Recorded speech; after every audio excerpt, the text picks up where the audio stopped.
Tarzan and the Diamond of Asher.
In the great ceremonial hall of the Temple of Ma'achu, the Atef Suten and his council of 13 are preparing to unveil the Hessiharian talisman, the father of diamonds. Round the walls of the vast chamber are seated the Hessiharian nobles. Helen Gregory and Magra, to be married respectively to Suten and Hakeru, are brought in. They stand before the high priest with the Atef and his favorite as the ceremony begins. Tarzan, D'Arnot, and Tobin have escaped from the chamber of death, and rushing into the vast hall, stop the ceremony. Suten pronounces the dread decree of the Council of 13. It is that Tarzan must fight the greatest of the prehistoric talking apes. The ferocious brute, a fearsome monster, climbs out of the pit. Swinging forward clumsily but swiftly, the hideous features contorted with black rage, the brute roars out his challenge. Back, Donald! Hold! With another blood-curdling scream, the ape approaches Tarzan and thrusts out its hairy arms, crying for the bone-crushing embrace which spells death. Do something! Help him! With the speed of Sheeta the leopard, Tarzan leaps aside, turns. His fist flashes out and catches the monster squarely on the jaw. The huge brute pauses, stunned. Tarzan whips out his knife. He is bigger and stronger than all the others. As D'Arnot shouts, the shaggy ape, with gleaming fangs bared, rushes forward. Tarzan crouches low, awaits the charge. As the huge beasts come close, the ape-man springs straight into the embrace of those great arms. The deadly knife flashes once, twice, again. Killed deep into the awesome monster's heart. Before the hairy arm can close about him, Tarzan slips out of their crushing embrace. He fires a great bat. A muscular, broad arm encircles the mighty throat, pulls the great head back. Back! Once more the keen blade sinks home into the jugular vein.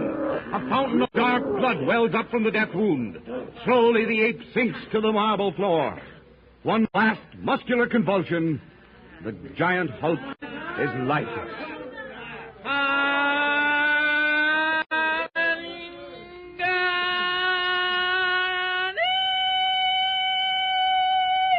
Tarzan, the blood on your chest. Not mine, Magra. Now, Suten, we'll talk. Verily, O Tarzan of the apes, thou art a mighty man in battle. I would that thou... Mon Dieu! Look! Tira! With a great military escort. And do you see what those men before her are carrying? The father of diamonds. Helen, Magra, come down here with us. Tarzan, that woman is wicked. I feel it. There is much trouble in store for us. Silence, Magra, else Tira will hear thee. Hake men shot, Ma'achu. Cat! Silence. Then, thy day is done. The people of Hessihar have seen the golden disk in which lieth the father of diamonds. They know it is now mine. With it, I become all-powerful in the land of the Hessihar. Today is an evil day for thee and thy friends, and for me, Tarzan of the Apes. Why, Hakeru? The Atef was a just, though stern man. This woman, Tira, hath a black heart. I fear for thee. Beneath my rule, the land of Hesse Hare shall prosper greatly. My word shall be law. Thou art mad, woman. The story of the rulers of Hesse Hare stands written in the priestly books. Never hath woman ruled alone. I shall cause to be burned the sacred writings. Sematu Arki Hetebu Kesta. Surround these men and women, God. Poor Lasson was right, Tarzan. This woman has an evil eye. So long as she offers no harm to Helen and Magra, we'll wait and watch. Look, guards surrounding the king. This Tira seems to be in earnest. Until I have decided what thy fate shall be, Suten, thou shalt be prisoner in thine own chamber. Thou darest not. The people of Hesse Hare will rise against thee. Not while I hold the father of Diamond. But the Council of 13, they remain loyal to me. Is it not so, O High Priest? Answer, Neshem. And so thy lost prop is taken from thee, O mighty king. Neshem, here is my offer to the council. Ye will retire to your chamber. I grant ye 1 hour to make your decision. Either ye serve me or the deep mines. Go, and take your former king with ye. Let him hear your decision. My gods follow. Thou shalt pay for this, thou traitress. The ancient gods of Hesse Hare shall curse thee. Tira, why do these guards surround us with drawn swords? I place the diamond in your hands. You promised to let us go. Now keep your agreement. And so I shall, Tarzan of the Apes. But there is much to do in this land of the Hesse Hare. My people come first. Ye must be patient. Oh, I don't like that, Paul. She's worse than a dozen, Suten. It is enough, my darling, that we are together.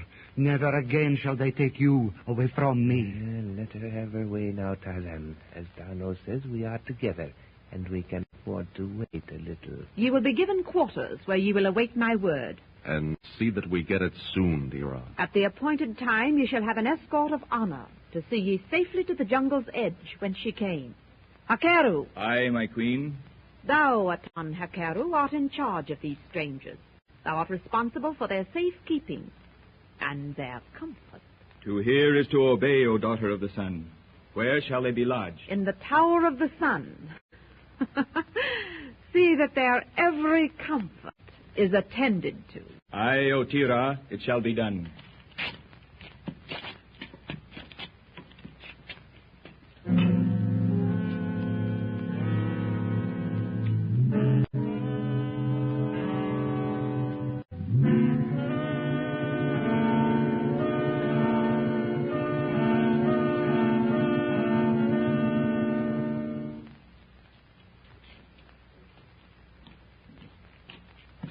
Where is this Tower of the Sun, Hakeru? On the outskirts of Asher, Tarzan of the Apes. You may see it from here. I certainly don't trust that woman. And I don't like the sound of this place we're going to. Tower of the Sun. Alors, my cher, do not look for trouble. We are all together, and that is worth more than any hazard we may possibly have to face. What, Tarzan? Yes. By the way, Hakeru, we are to remain together in the same place? All in the Tower of the Sun, yes. Do you know, Tom, I'm still puzzled over the fact that these strange people here in this extinct volcano speak such good English. Yes, I have often thought of it. Hakeru, how is it that the Suten, Tira, and the High Priest and you came to learn such ancient but excellent English? A score of generations ago, Atan Tom, there descended upon the land of Hesse Hare a great famine. Hundreds upon hundreds died, and those who remained were walking skeletons. It sounds like a tale of ancient Egypt when the waters of the Nile failed. The Atef of that day was a young prince. His heart was sore, and his spirit troubled, for he was a goodly youth. All prayers to Maat Shu, the father of diamonds, were in vain. The priesthood helpless. The rain came not. When he talks, Paul, it's just like listening to King James' version of the Old Testament. Vraiment, my cher, listen. At last the young Atef, Phaeto, determined to brave the wrath of the gods, to break the immutable laws of centuries, to journey outside the sacred valley of Tuanbaca. The noble youth made his way to the edge of a great, boundless lake. He entered a house that moved across the face of the waters. You must have felt as you did, Tarzan, the first time you set foot on a boat.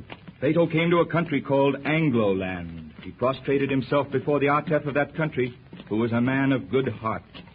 He sent Phaeto back with much store of wheat and grain and strange foodstuff. He must mean the King of England. Heaven knows how many years ago. And so the famine was lifted, and there was peace and plenty in the land of Heziheria. From that day to this, a few of the royal house and one noble in each generation have learned to speak this strange tongue in honor of Phaeto and the Artef of Anglo-land. I'd like to have known this, Phaeto. You and he would have understood one another, Tarzan, without the need of words. Is that the Tower, Hakeru, just ahead there? Aye, Helen Gregory, that will be thy home, for a while at least. It's not as high as I expected. Well, here we are. Open the door, Hakeru. We come first to the chamber of the men, O Tarzan. The maidens will rest in the rooms on the floor above. I don't like that idea, my friend. I obey the order of Tira. Here is thy chamber. Enter, O Tarzan. But where are you going, Hakeru? I return to the temple, after I have seen the maidens to their quarters above. As soon as I may, I shall come back with news of what hath occurred. Hark thou, Paul Darnell. I have not told Tarzan that this chamber door may not be moved from within. But be not uneasy on that score. He may have my word that I shall return soon. Tarzan trusts you, Hakeru. And so he may. I owe him my life. Helen Gregory and Magra follow the Hessiharian noble up a flight of circular stone steps to enter a comfortably furnished chamber above that occupied by the three men. As the door closes upon Hakeru, young women turn to examine their new abode. Below, in their quarters, Tarzan calls to Darno and Tom. Tom! Darno! Come out here. Qu'est-ce que vous avez trouvé, Tarzan? What have you found? An open circular court. Those walls are at least 20 feet high and as smooth as glass. And see how they curve in at the top. Oui, je vois. I do not like this place, mes amis. It is too much like a prison yard. Mon Dieu! Look up there! Above us on that iron grating! Above the three men, on an open iron grating which juts out from a window of their chamber, Helen and Magra stand gazing down into the little court. From high above them, there appears a number of ghastly flying things. Giant sword-billed pterodactyls.